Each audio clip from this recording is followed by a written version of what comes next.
हामीले हाई एल्टिट्युडमा आएको छ, यसको बोइलिङ पोइन्ट के भएको छ अरे? डिक्रिज। बोइलिङ पोइन्ट के भएको छ अरे? किन डिक्रिज भएको?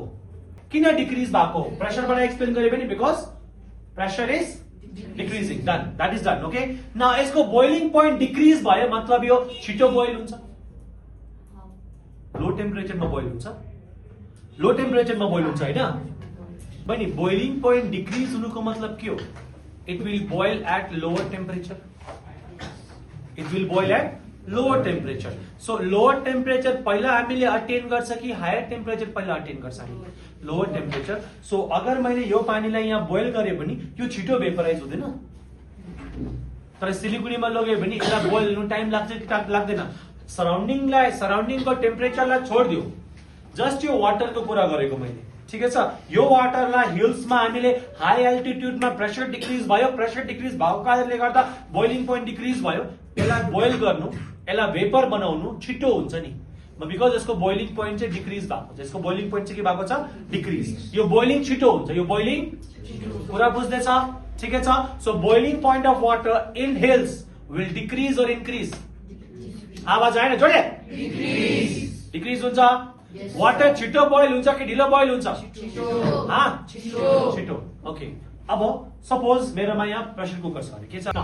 Suppose guys have a look please.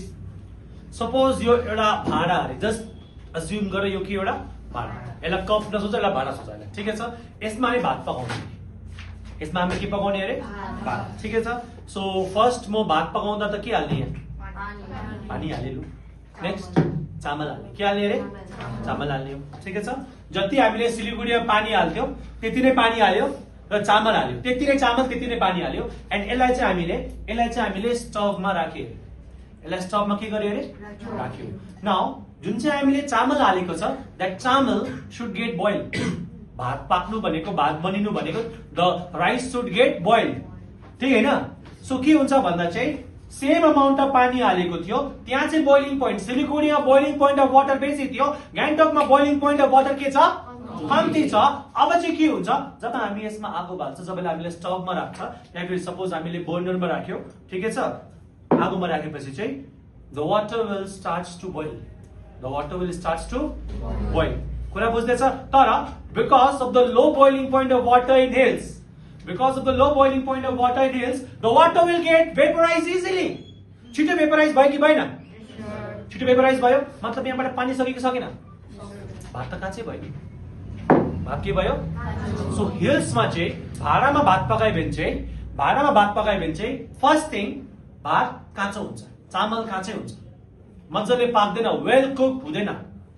So भाँडामै छ, मेरो घरमा प्रेसर कुकर छैन अरे, मेरो घरमा राइस कुकर छैन अरे, म भाँडामा खाना पकाउने हो, तर मजाले पाक्नु पर्ने, भक्कु पानी हाल्नु पर्छ। सो भक्कु पानीलाई भेपराइज हुनु बेसी टाइम लाग्छ। At by the time the water gets vaporized, तिमीको जुन चाहिँ राइस छ दैट विल गेट कुक्ड। कुरा बुझ्दैछ नानी? मेरो कुरालाई बुझ्दैछ? किन चाहिँ सपोज एक्जाममा क्वेसन आयो, किन चाहिँ हिल्समा चाहिँ खाना पकाएपछि, चामल भात पकाएपछि चाहिँ भात काँचै हुन्छ? Because the boiling point of water is lace. Why the boiling point of water is lace? Because at high altitude pressure will decrease, and with the decrease in pressure boiling point of water will also decrease. So जति पानी थियो, पानी त भेपराइज भयो, छिटो भेपराइज भयो। Boiling point decrease भयो मतलब छिटो भेपराइज भयो कि भएन? सो भेपराइज भएर पानी त उडेर गयो, भात त यहाँ अन्त एक्लै यस्तो गर्दै होला, भाँडामा काँचै हुन्छ, हो कि हैन? कुरा बुझ्दैछ? सो साइन्टिस्टहरूले एउटा नयाँ इन्स्ट्रुमेन्ट को डिस्कभरी गर्यो जसमा चाहिँ भात चाहिँ काँचो नहोस् हिल्समा भन्नु हैन। हामी हिल्सको मान्छेले पनि पाकेको भात खानु मन लाग्छ, मजाले वेल कुक भात, हो कि हैन? सो उनीहरूले चाहिँ डिस्कभर गर्यो प्रेसर कुकर। के डिस्कभर गरे गाइस? Pressure cooker. के डिस्कभर गरे रे? जब हामीले प्रेसर कुकरमा कम्ती पानी लगाउँछ, तिमी सिलिगुडीमा पकाऊ, वेस्ट इन्डिजमा पकाऊ, चाइनामा पकाऊ, पाकिस्तानमा भात पकाऊ, जहाँ पनि तिमीले भात पकाऊ, पानी त्यति नै हाल्नुपर्छ, हो कि हैन? पानी त्यति नै हाल्नुपर्छ, चामल पनि सेम छ, हो कि हैन? तर प्रेसर कुकरमा चाहिँ, प्रेसर कुकर भनेको चाहिँ त्यसले प्रेसरलाई के गर्यो? इन्क्रिज। प्रेसरलाई के गर्यो? प्रेसरलाई इन्क्रिज गरे भने बोइलिङ पोइन्ट के भयो? इन्क्रिज। जो वाटर पहिला छिटो भेपराइज भयो त्यो वाटर अहिले ढिलो भेपराइज हुन्छ।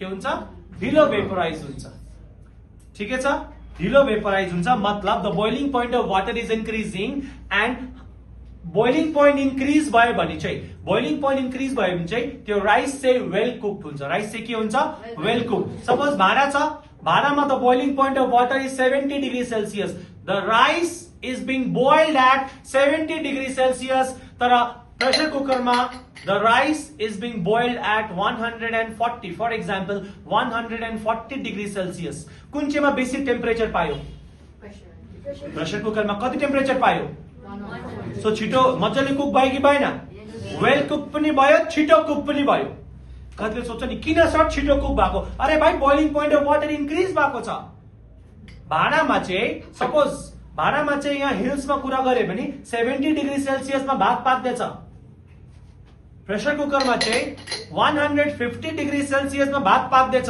कुन चाहिँमा छिटो पाक्छ